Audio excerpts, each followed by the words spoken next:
আমার হাতে কি আছে এটা তোমরা কি সবাই জানো এটা কি? এটা হচ্ছে মেটে আলু, মানে অনেকে এটা মাটির নিচের আলু বলে, আমরা মাটির নিচের আলুই বলি, কিন্তু মাটির নিচে তো সব আলুই হয়। আচ্ছা যাই হোক, এটাকে অনেকে রাঙা আলু বলে। আলুটা কাটতে কিন্তু একদম নরম।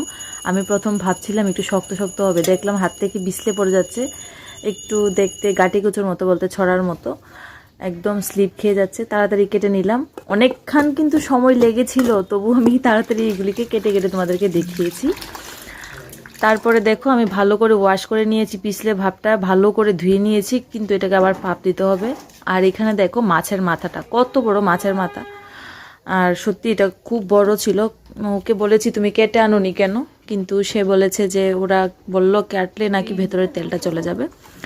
তারপরে আমি যে কচুটাকে ভালো করে ভাপিয়ে নিয়েছি, আর এটার মধ্যে যে পিছলে ভাবটাকে দূর করে দিয়েছি। ফাইনালি আমার কড়াই গরম হয়ে গেছে। আজকে আমি বাইরে রান্না করছি। তো দেখো মাছের মাথাটা ভালো করে টানানো হয়ে গেছে, আর এটাকে ভালো করে খুন্তি দিয়ে তোমার জোরে জোরে চাপ দিতে থাকি। তারপর এটাকে ফাইনালি আমি ভাঙতে পারলাম, পরেও কিন্তু এটাকে ভেঙে ফেলেছি।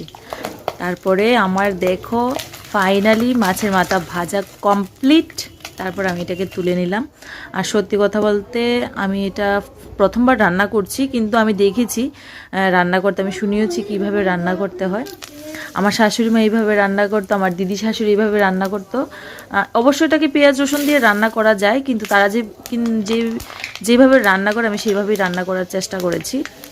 আর আমি সম্বাসে দিয়েছি তোমার ফোড়নে দিয়েছি মেথি, আর বাকি যা যা লাগে আদা, কাঁচা লঙ্কা, তোমরা পেস্টও দিতে পারো, আমি কাঁচা লঙ্কাটাকে চেড়ে দিয়েছি, তেজপাতা, গোটা গরম মশলাও দিতে পারো, আমি এখানে দেইনি, শুকনো লঙ্কা ফোড়নে।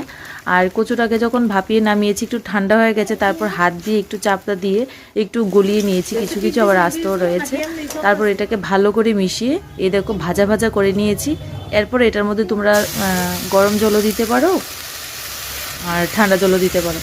তো আমি গরম জল এখানে ব্যবহার করিনি, আমি ঠান্ডা জলে দিয়েছি যতটুকু তোমাদের প্রয়োজন। আর এটা কিন্তু পরে ঘন ঘন হয়ে যায়, তার জন্য ঝোলটা একটু বেশি পরিমাণে রাখবে।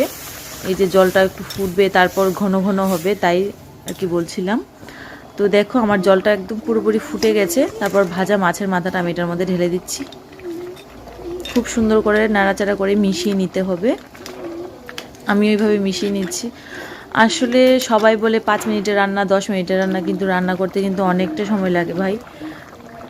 আমার তো কমসে কম 20 থেকে 30 মিনিট লেগেছিল, কারণ মাছের মাথা ভাজা, তারপরে ধোয়া টোয়া সব কিছু কাটাকুটি করতে অনেকটা টাইম লেগে যায়। তারপর দেখো এটা ফুটে আসার পর মাছের মাথাটা দিয়ে গরম মশলা দিয়ে দিলাম, এবার হালকা